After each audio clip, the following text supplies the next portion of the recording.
Isang 50-90 anyos na suspect ang naaresto sa ikinasang search warrant operation ng mga otoridad sa Purok Duranta, Barangay Tigbawan, Pigkawayan, Cotabato noong Hunyo 18 ng kasalukuyang taon. Pinangunahan ang operasyon ng mga tauhan ng Pigkawayan Municipal Police Station, katuwang ang 2nd Cotabato Provincial Mobile Force Company at ang Provincial Police Drug Enforcement Unit sa pagpapatupad ng search warrant number 26-016.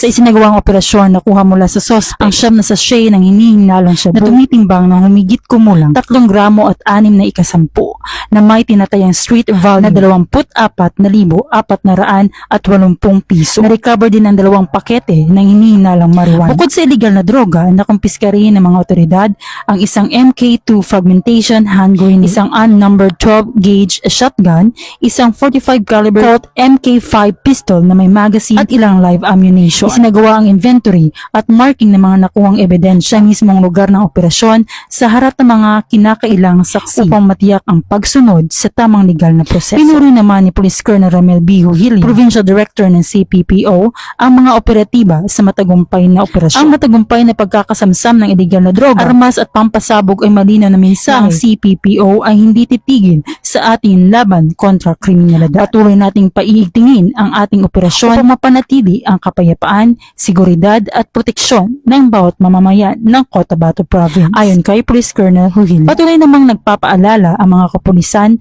sa publiko na makiisa sa kampanya laban sa kriminalidad sa ilalim ng advocacy. Bagong PNP para sa bagong Pilipinas, serbisyong mabilis, tapat at nararamdaman. Mula dito sa Cotabato Police Provincial Office, ako po si Police Corporal Bernadette Himalaya Camino, nag-uulat mula sa Police News Network. Bagong PNP para sa bagong Pilipinas, serbisyong mabilis, tapat at nararamdaman.